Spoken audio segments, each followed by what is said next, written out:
Okay, this is the beginning of economics for the New Visions programs at Putnam Northern Westchester Boces. And no, this will not be the Eternal Economics seminar. Economics is not hell. I think the best way to understand economics is what the economist Alfred Marshall said, that economics is the study of man in his everyday life. And economics isn't just about making money or interest rates or supply and demand. It's really a way of understanding human behavior, how humans behave, how they respond to incentives, and also how the behavior of individuals interacts with each other. So today we're going to begin, and for the next 4 sessions we're going to evaluate some basic economic concepts. The concept of value. How do we know how value something is? We're going to investigate the concept of supply and demand, and particularly how incentives work. We're going to look at the concept of scarcity, the idea that there are unlimited wants and limited resources, and how those things interact with each other. And finally, we're going to look at the concept of money, something that we often take for granted, but is probably one of the key institutions of the modern world. But we're going to start talking about value. And as a result, we're going to talk a little bit about the underlying values in economics, particularly values that come out of religion, our ideas of goodness, our ideas of happiness, and how economists try to deal with those values while giving you a quick background in economic theory, running from Plato until relatively recently in history. We won't cover everything, but just some of the basic ideas in economics. Now, I'm going to give you the whole course from the beginning. There's actually, economics is only 2 things. There are 2 great insights in economics. The problem is with these insights, they're both true. They both can't be true at the same time. And the problem with economics is figuring out when one applies and the other one doesn't, or the second applies and the first one doesn't. And that's really what's tricky about economics. But basically, you have to ask yourself these 2 insights. Now, the first insight is what I call virtue does not equal happiness. This is the idea that being good and being happy are 2 different things. For example, it might make us happy to eat that extra slice of chocolate cake, but in our minds we might know, well, that's not really the right thing to do. Or, for example, we might take pleasure in the suffering of others. Now, we might get pleasure out of that, but we can't justify that as a moral action. And I like to remember it here by my little symbols here, the heart standing for virtue or goodness, the knot, and also a smiley face or happiness. But the insight from economics, the easier way to phrase it, is that there's no such thing as a free lunch. And what that means is there's always going to be trade-offs. Now, if you do something good for someone, you're taking it away from someone else. So the point is that there's a certain amount of happiness or utility, as the economists would say, in the world, and if you're taking it from one person, you're giving it to one person, you're taking it away from another. And that's what makes economics very difficult, because sometimes it's not very clear who is suffering. So, for example, you might get, let's say, a free education. Coming to school, no one asks you to pay for your education. Your education is worth millions of dollars, quite literally millions of dollars, and no one asks you to pay the cost of that education. But meanwhile, many people who are not benefiting from the education, nor do they have children who are in schools, are paying property taxes to pay for your education. So there's no such thing as a free lunch, and part of economics is finding out where that lunch is coming from and who's bearing the cost of that. Basically, the benefits equal the cost, and how they're distributed is something that economics is really interested in.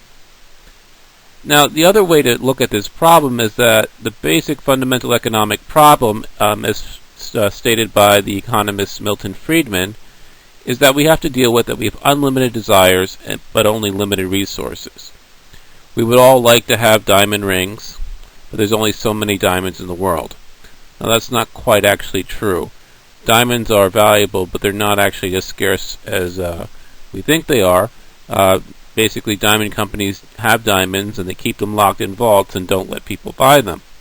But there's a lot of things that we would like. We'd all like to get into, let's say, a competitive college. Not all of us can.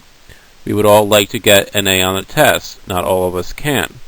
We would all like, let's say, maybe an extra slice of pizza, but maybe we just don't want it, we can't all have everything all the time.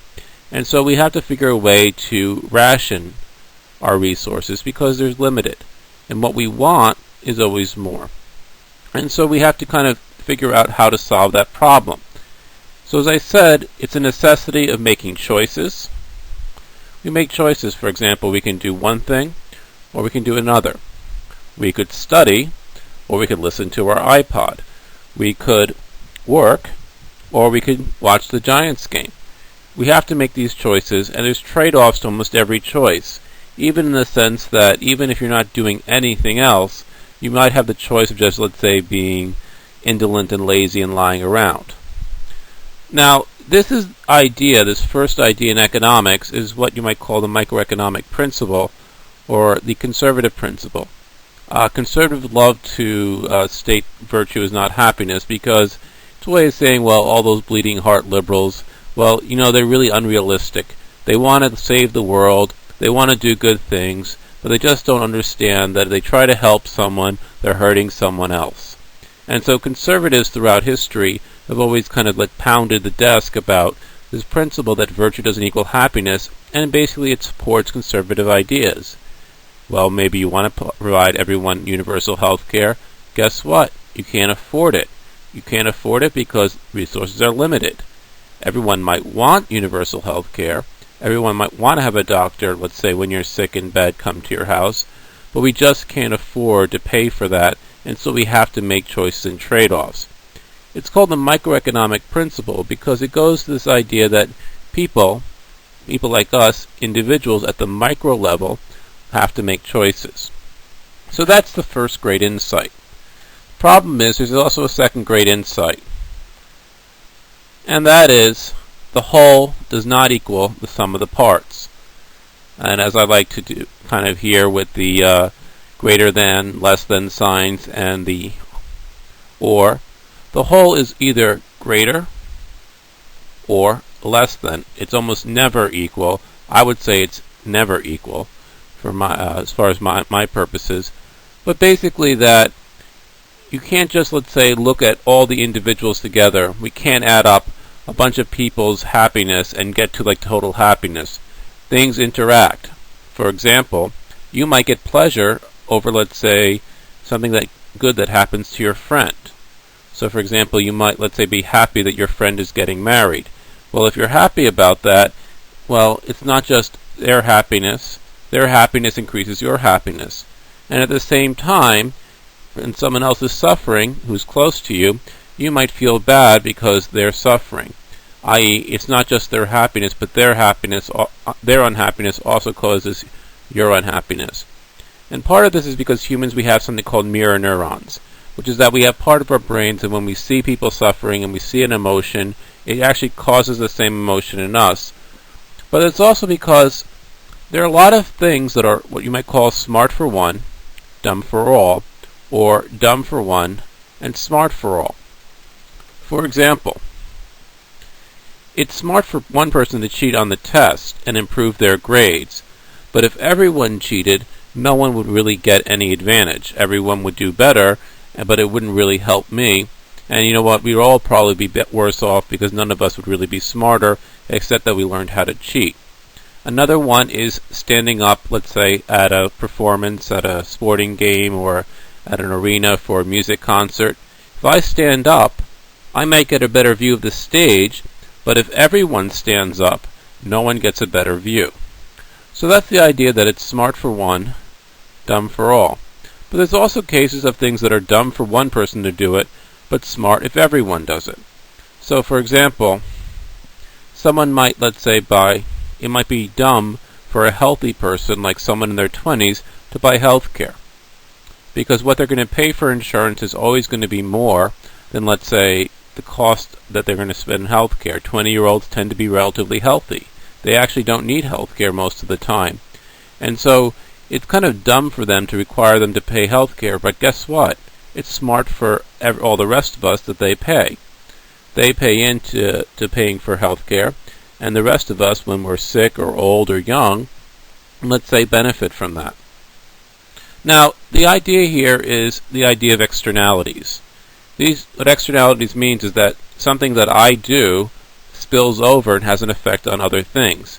One common externality is the idea of pollution. For example, if I pollute, or let's say secondhand smoke, it's not just the costs are not just confined to me, but they also, let's say, have a negative effect on other people around me who don't have choices.